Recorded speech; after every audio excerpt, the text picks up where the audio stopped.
It's the dream of every cricketer, the ultimate glory. Few manage to keep their date with destiny. But for many, it's been heartbreaks and a cross to bear. The Holy Grail is here in India. I'm Rupha Ramani, and Firstpost brings you the ringside view. We bring you the Cup of Dreams. Cricket World Cup coverage like never before. The champion! It's over! He's done it again! Unbelievable! Oh, straight into the roof of the net. Nice one. Straight down the middle. So a good performance from both teams. Hi, how are you doing today? I'm Rupha Ramani, and you're watching Firstpost.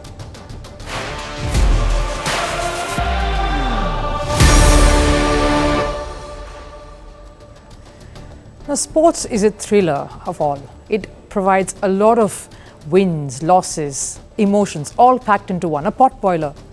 You witness watershed moments, you see unachievable feats, records being broken. And it's always great to see new heroes emerge and write her stories as well.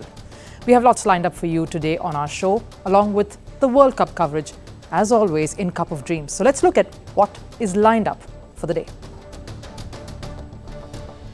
The World Cup is underway in full swing, and two bruised teams, Australia and Pakistan, will lock horns tomorrow. The two are fighting their separate battles, but the end goal remains the same: to lift that World Cup trophy. We'll tell you what will be the key factors that will come into play when these two clash tomorrow in Bengaluru. Some months back, the world was taken by storm when the kissing scandal at the World Cup broke out. Spanish football went through an upheaval when the player, Jenni Hermoso, caught in the middle of a hurricane. The latest now is that she's been finally called back up to join the national squad ahead of key matches. But has the matter truly been resolved? We'll tell you more. And staying with women's sport, as cricket's greatest contest continues to grab our attention, another women's contest kicked off in Australia. What's India's presence at the T20 League? And who are some of the top cricketers vying for top honours? And how do these leagues help in the rise of women's T20 cricket? That and more coming your way, but what's making all the headlines from around the world of sports in Sports 360?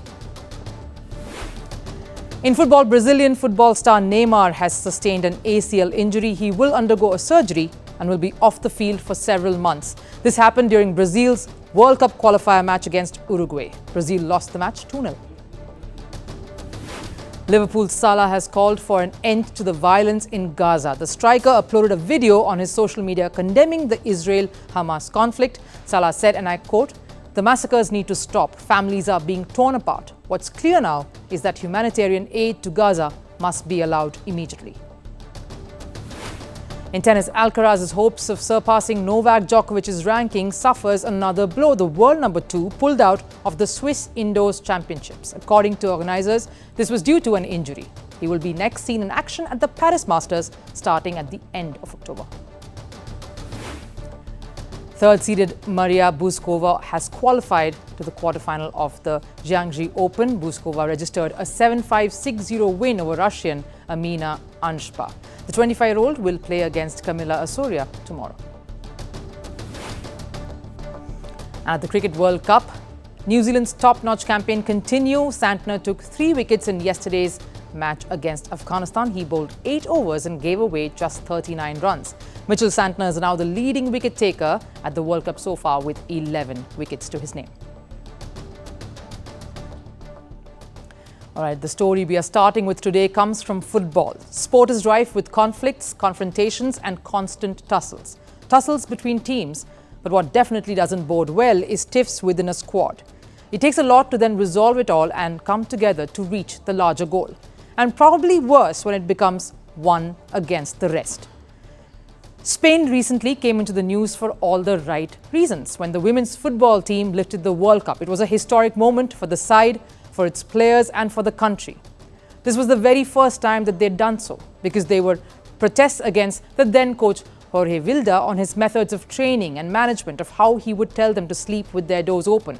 His strict, most overbearing regimen. Players had revolted before the World Cup, and yet some returned to the team, to the vision, to win a World Cup.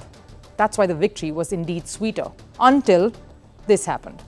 The then Spain football chief, Luis Rubiales, kissing Jenni Hermoso on her lips without her consent right during the victory celebrations on the grandest platform for women's football. What's happened after that is well documented. There was a massive furore amongst media, players, Jenni Hermoso herself, fans everywhere and even government officials who came down hard on Rubiales, asking for him to step down. We want to show all our support to Jennifer Hermoso and our World Cup champions, along with all the other sportswomen who are forced to take all the consequences of machoism that impregnates the world of sports. If you don't go, we'll make you go. Rubiales' resignation. From casually dismissing the kiss that was laid on Jenni's lips as an act of friendship to getting belligerent and refusing to step down, the turmoil kept gaining momentum. And the clamour for action resulted in Rubiales eventually being asked to step down. The matter didn't quiet down even after that. The Spanish Football Federation also removed Jorge Vilda, and for the first time, Spain football women's team got a women's coach in Montse Tomé.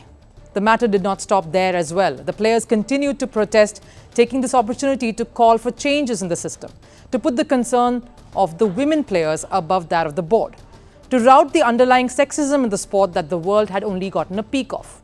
A lot of key officials were sacked and the players were forced to stop protesting. They were even threatened with sanctions if they refused to heed to the call-up. Imagine if the same treatment was meted out to a men's team. But the women players let the threats go by and agreed to join the national squad. Jenni Hermoso, however, was excluded from the squad to play Nations League game against Switzerland and Sweden at that time. Coach Tomé stated that this was for the good, and this was done after consulting with Hermoso and in order to protect her, a fact that Coach Tomé reiterated earlier today. Di la anterior convocatoria, di mi explicación del por qué no estaba. When I gave the last squad list, I gave my explanation of why she wasn't on that list. When those matches were over, we got in touch with her. Perhaps that episode brought some speculations, but we did not have a problem with her at that time. She was a player that we decided to call up to protect her, as we thought at that time this was the best for her and for everyone else. Contrastingly, Hermoso put a post up on her Instagram account, questioning whether there was any protection at all, almost saying that the fact that she was not picked only goes to show nothing has changed in Spain football.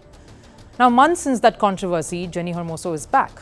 She has been called up to be a part of the Nations League matches this month. The woman who was the centre of the storm after being kissed without her consent is back. We want her to come on Monday. We are looking forward to seeing her and for her to start training and competing, to start thinking about Italy and Switzerland, which are two tough matches. So we'd have won the 4 Nations League matches and our goal is to be at the Olympics. Now let's state facts here. Jenni is a good player. She's the all-time top scorer for her country, winner of the silver ball at the World Cup this year, a person who must be part of Spain's national side. She, of all, ought to have been part of the squad, no matter what. It almost feels like she had to pay the price for standing up for what she thought was wrong. Her teammates who were supporting her, like UEFA Player of the Year Aitana Bonmati and many others, were eventually asked to stop the protests and get on with the game. Como segunda entrenadora, bajo otras directrices. As an assistant coach and under a different directive, I did my job professionally, but it wasn't me making any decisions. Still, my relation with the players was always good. You can ask any of them and none of them will say anything negative. They're all very professional, of course, but everything that happened was overwhelming for all of us. Tomé almost saying that she was also coaxed into all this, a part of the superficial changes that the Federation has seemingly made. To say all of it is okay now. The chief perpetrator Rubiales is not there, so everything else is fine. But is it really?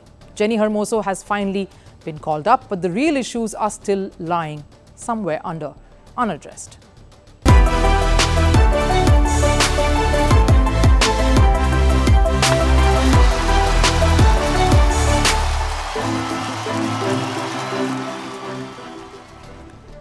Let's switch focus to the World Cup now. Some teams have been thrown at the deep end of things. For example, Australia, who have been a strong favourite before the World Cup began and not in a position that they will be all too happy about. They are number 7 on the points table and will be taking on Pakistan. A must-win game for both sides to get some momentum going. Let's look at the head-to-head records as far as ODI World Cups alone go. They've played 10 matches against each other. Australia has won 6, Pakistan 4. It's a closely fought contest, this. Both sides have played 3 matches in the tournament so far, with Australia securing 1 win and Pakistan 2. Here's how the match between the two could pan out. Let's look at the two sides ahead of tomorrow's match. Australia's World Cup campaign didn't quite start as expected. They've been reeling under losses since the tournament began and have only secured a victory against Sri Lanka. The team is desperately in need of some momentum. Tomorrow's match will be played at the Chinnaswamy Stadium in Bengaluru. It's known to give the batters an edge. It has witnessed teams score over 300 in ODIs in the past.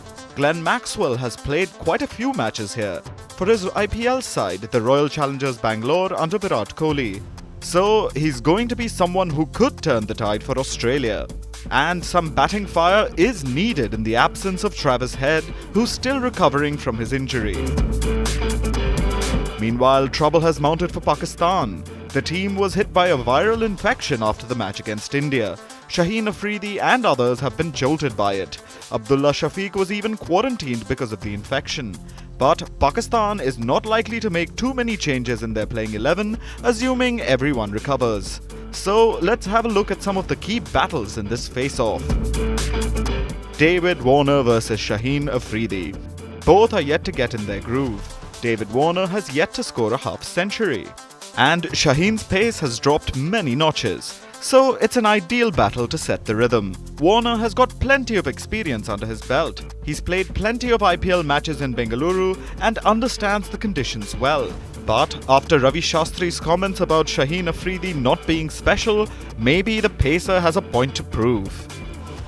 Then there's Babar Azam versus Adam Zampa. Both have been reliable for their squads. Babar has scored a 50 but is yet to give us a glimpse of his flamboyant best.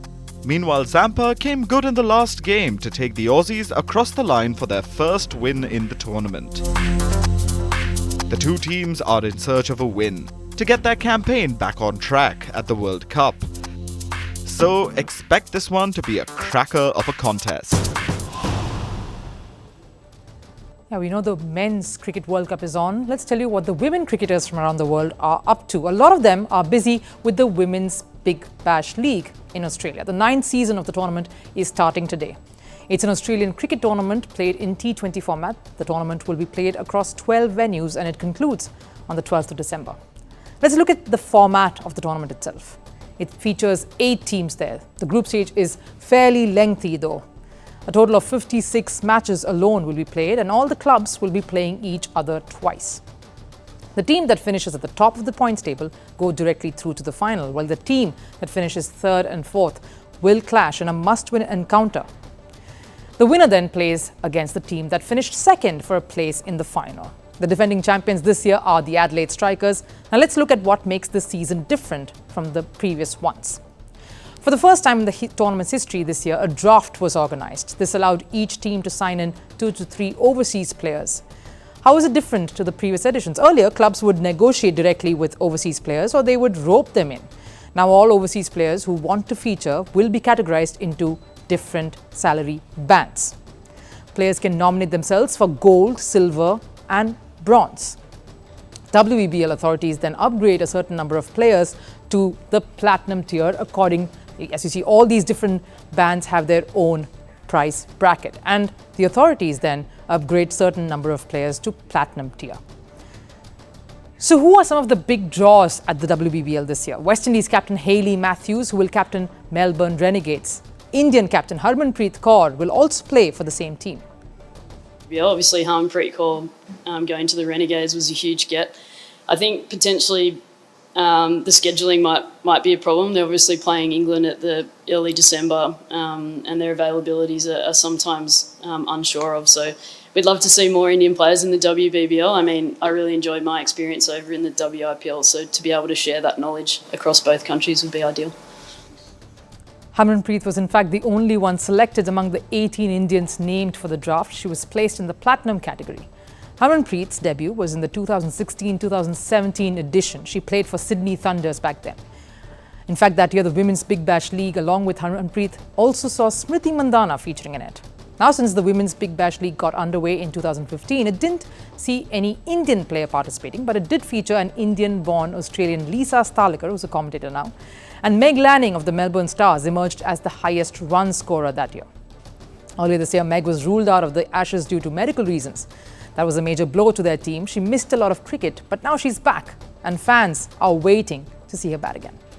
I'm enjoying my cricket, at the moment, having come back and played a couple of games, and I'm really excited to be playing with the Melbourne Stars again in this year's tournament. So, I haven't really thought too much else on that. I just want to go out there and play with freedom, have a smile on my face, enjoy playing with the Stars, and do as well as we can. It is very different from the nets to out in the game, so I feel like it was some good prep for me. I feel confident coming in. WBL's a whole nother tournament, obviously. There's a fair bit on the line, and there's a lot of talent and some really good teams and individuals out there. So it's going to be hard to do what we want to and get the result. But I'm looking forward to contributing to that, and hopefully the Melbourne Stars can have a good year. Now, the biggest spike in the league was seen in the 2021-22 edition that saw 8 Indian players participating in the event. Players like Poonam Yadav, Richa Ghosh, Jemima Rodriguez were seen in action. Now, over the last decade, women's T20 cricket has gained quite a considerable amount of attention. It started with the Women's T20 World Cup in 2009. That proved to be a game changer. Women's cricket has shot into focus with the various cricket boards, giving women's cricket the shot in the arm it needs. Equal pay. England, South Africa, New Zealand and India are leading the way, and other boards are acknowledging the pay gaps but working towards reducing that. It's T20 leagues like this one that will boost women's cricket, generate more interest and give it the attention that it garners. I think it would be fair to say that cricket won't just be associated with the men alone. Yes, the popularity of men's format has been a catalyst for the rising fandom, but it's the women's cricket that will bring in the larger population, the other half, equally important for the sport to truly grow. Well, that's all the time we have on the show today, but a little bit of time for last serve, our parting shot here. Heavyweight world champion Tyson Fury lands in Riyadh. This is ahead of next week's blockbuster fight against Francis Ngannou. Take a look.